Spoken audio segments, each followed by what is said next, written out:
জার্মানিতে চাটগাঁইয়া দাওয়াত। ক্যাপশন দেখেই হয়তো বুঝে গেছেন জার্মানিতে থাকা আমার এক ফ্রেন্ড যার বাড়ি চিটাগং, তার বাসায় আমাদের আজকে নিমন্ত্রণ ছিল। তাদের বাসায় আমরা এর আগেও গিয়েছি কয়েকবার, তবে এবার আমার শাশুড়ি মা আছে আমাদের সাথে।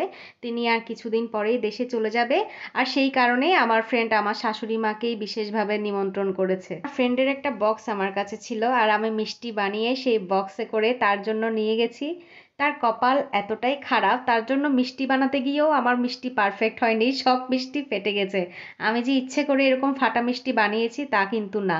তো গাইস, 1.5 ঘন্টা জার্নির পর আমরা চলে আসলাম ডটমুন্ড। এসে আমরা এখন নেটোতে এসছি তার বাচ্চার জন্য কিছু নিব। নেটো থেকে বের হয়ে দেখি আমার ফ্রেন্ড জানলা দিয়ে উকি দিচ্ছে আমরা ঠিক মতো আসলাম কিনা, আর ভাইয়া আর আমায়া দুজনেই নিচে নেমে চলে আসছে আমাদেরকে রিসিভ করার জন্য।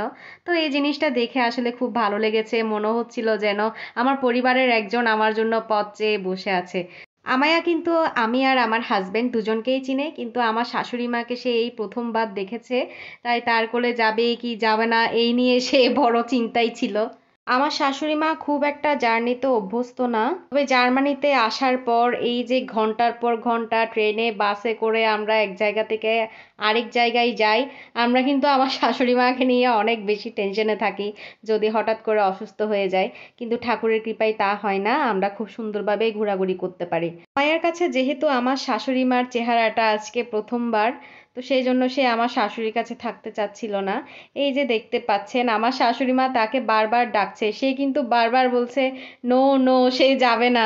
তারপর আমি বললাম মামুনি আপনি ওকে চকলেট দেখান, চকলেট চিপস এগুলা দেখালে ও কিন্তু আপনার কাছে চলে আসবে।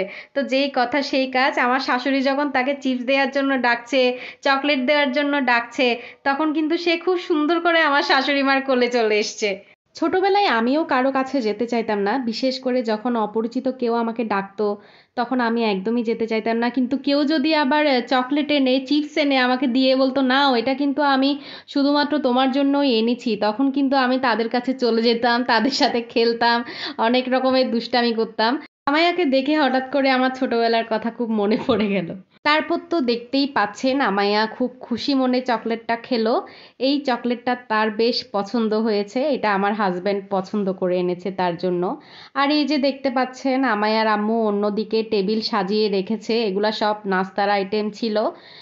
তারপর 7টার দিকে নাস্তা করার পর রাতের 9:30 10টার দিকে আমরা ডিনার করি।